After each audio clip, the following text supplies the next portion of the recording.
Hi everyone! Happy Saturday! Grabe, ang ganda. Ang ganda naman dito. Ayan, dinala ako ng aking mga biyanan dito. Sabi nila, ano daw, ang ganda. Mag-film daw ako. Grabe, ang sweet nila, no? So, ayan guys. Luto na ang ating fries. French fries.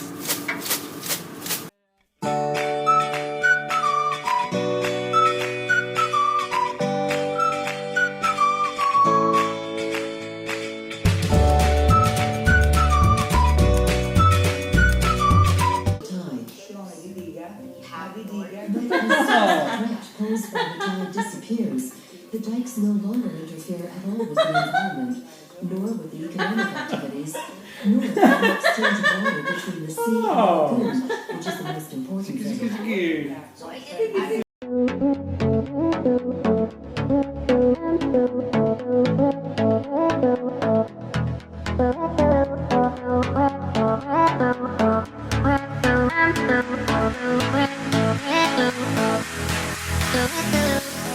Hi everyone! Happy Friday! Happy weekend sa ating lahat. Araw naman ngayon ng Friday. So parang ang bilis lang. Parang kailan lang kami nag-grocery. And mamaya mag-grocery naman kami. Feeling ko ang bilis ng araw ngayon. Basta feeling ko lang ang bilis-bilis ng araw ngayon. Pero okay lang din para mas mabilis din yung mga sahod natin, di ba? So, ayan. Hindi ako nakapag-vlog kahapon kasi medyo busy-busyhan ako. May dalawa kasi kaming katrabaho na nagbabakasyon.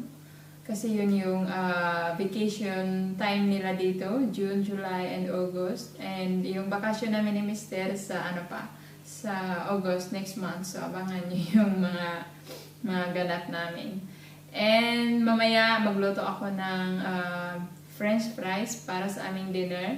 Pero hindi ako expert sa pagluluto ng French fries. So, gusto kong ipakita sa inyo kung paano kami magluto ni Mr. Si Mr. expert siya. So, gusto ko lang i-share sa inyo. So, ngayon, wala pa naman si Mr. Nag-aantay pa ako.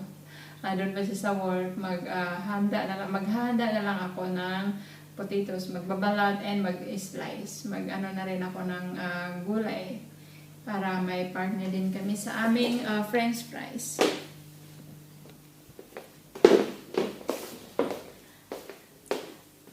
By the way guys, summer vacation pala ng mga bata dito sa school is first week of July. Yun yung summer vacation nila dito sa Netherlands.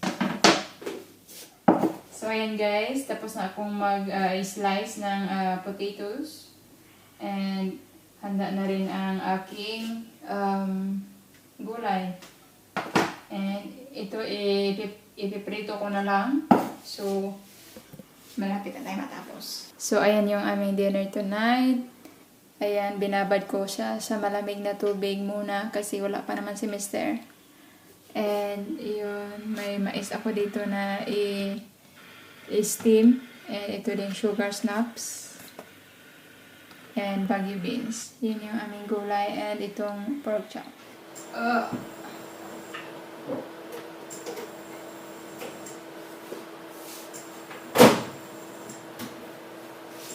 So ayan guys, malapit na si Mr. So nilabas ko na itong aming pang-prito ng French fries, kung ano-ano pa, pang lumpia, pwede rin.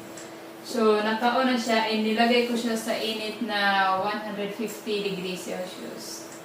So, ayan. Punas-punasan natin ng konti kasi may konting alikabok. And magpiprito na rin ako sa aking pork chop.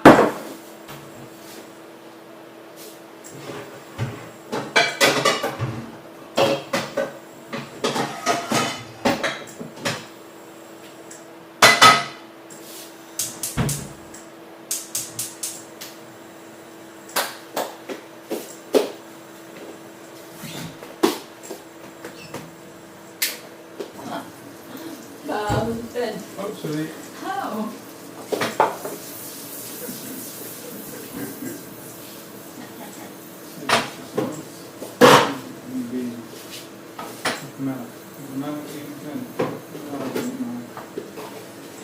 Milk. Baby drink milk. Wanneer is de open datum? 21. Vandaag is 19.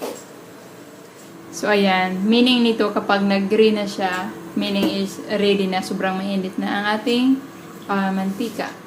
So ayan na si Mr. Say hello. Hello.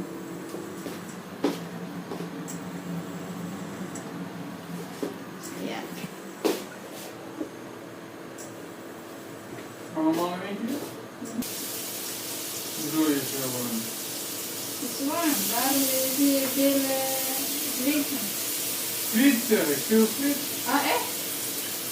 Ik ben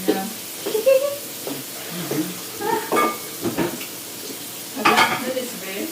So, ayan, para hindi kayo malito. Una, pinainit ang mantika sa 150 degrees Celsius. And, pag mainit na, lutuin nyo una ng 3 minutes. Pagkatapos ng 3 minutes, medyo palamigin muna sa labas. Kapag winter, nagluluto kami dito ng fries. Nilalagay namin sa labas kasi sobrang malamig kapag winter.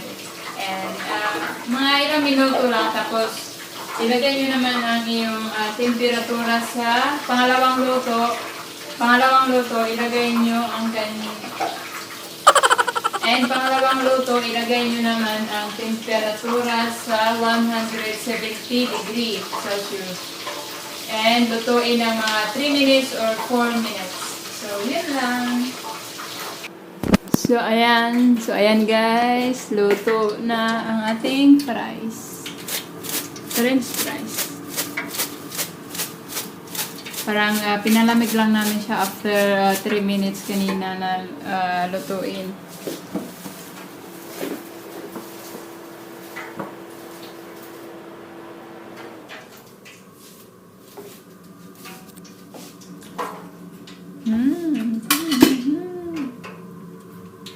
Lekker. Yung mga tao dito guys, hindi yan sila nagkiketchup sa kanilang fries. Yung gusto nila itong mayonnaise. Mayonnaise yung gusto nila, ayaw nila ng ketchup. Pero ako, ketchup and mayonnaise, yun yung hinahalo ko. Masarap.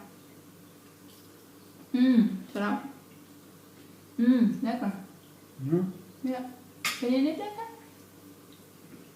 nog een beetje crispy.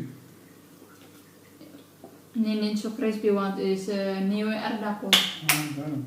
Ja. Maar ik vind het lekker. Ik vind deze lekker. Ja. Ja. Perfect gekookt. Goed gedaan. So ayan, kakain muna kami guys. Mag-grocery pa kami mamaya. Off muna. Maar je kan niet zeggen dat je niet waarschuwt had.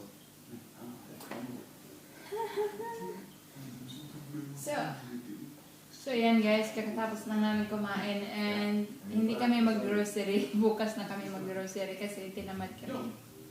So ayan, manonood na lang kami ng TV. When it's full, the tide is much higher. So the gondolier also has to know the tides, because when the water is high, it's difficult to pass under the bridges. In winter, the water can rise to a metre above the average. The aqua alta, the high water, signifies an exceptionally high tide. This is a large part of the tide. Due to the intrusive incursions of the sea, the Venetians have launched a gigantic project called Moses in Italian. Flavia Faccioli, an architect, has done a great deal of work on it. The Moses Project is a mechanism built where the lagoon and sea come together. It's made up of 78 mobile dikes, all independent. Ow! Despite the fact that the city has been threatened for centuries, the famous St. Mark's School is still at the lowest part of the Mijn oor. Waarom niet? Niet pijn. The square is dominated by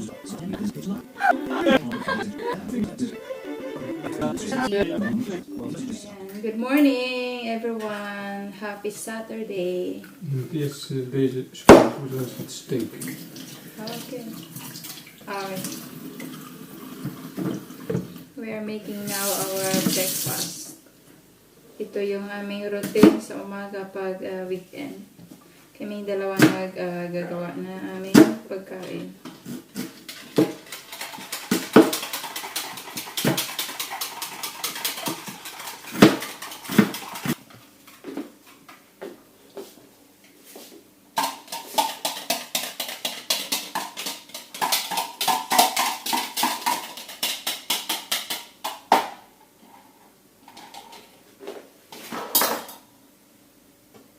Special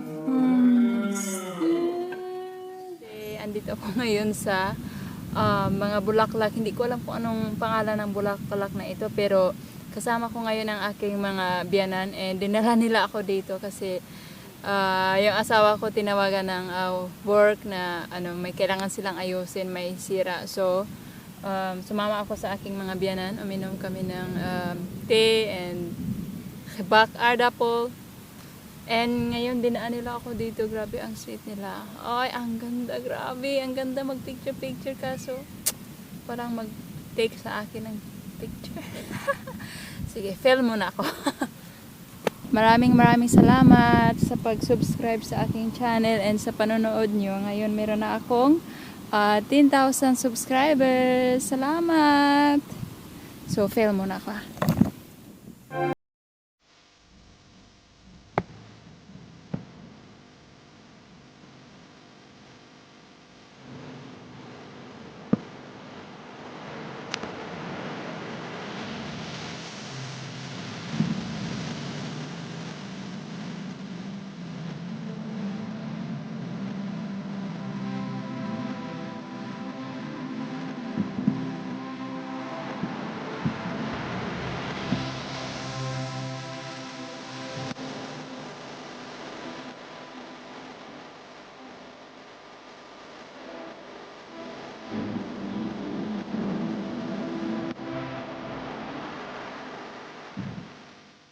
Ay, grabe, ang ganda.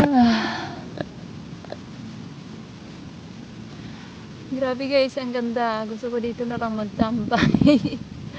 Ang ganda talaga. Ay, super.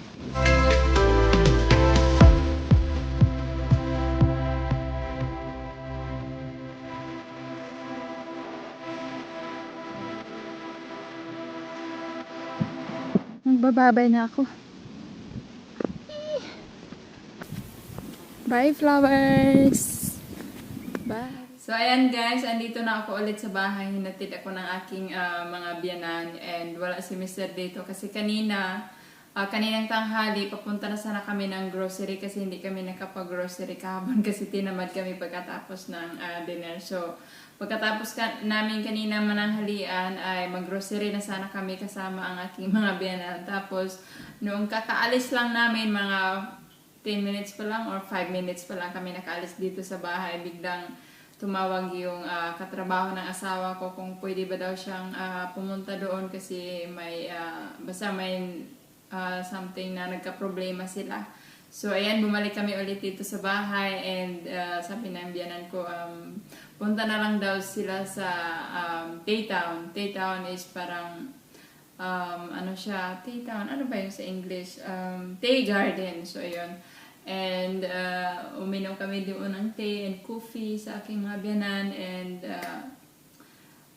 kumain kami ng apple pie. And pagkatapos nun, umuwi na kami ng bahay. Tapos, dinala ako ng aking mga biyanan sa farm na maraming bulaklak.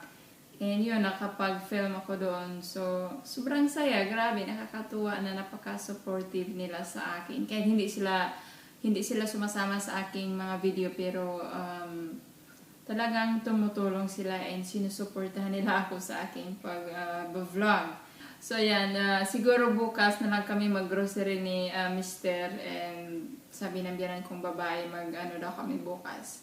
magba-barbecue. So, yun lang yung ganap namin this weekend. And once again, gusto kong magpasalamat sa inyo ng maraming sa lagi yung panonood ng aking mga videos and sa pag-subscribe ng aking channel. Kung hindi dahil sa inyo, ay hindi ko marating ang 10,000 subscribers. So, maraming salamat sa inyong lahat. So, bago pa man ako magbabay, mag-shoutout muna ako sa mga nagpapa-shoutout. So, shout out to Jima Morales, shout out to Sherlyn Yanguas, and shout out to Luisa Torres. Shout out to Mera Flor, shout out to Nympha Caraos, shout out to F. Anquilan, shout out to Gloria and John George, shout out to Lita McDonald from USA. Maraming salamat. Talagang ang dami mong pinanood sa aking mga videos. And shout out to Lopez and Valencia family. Hello!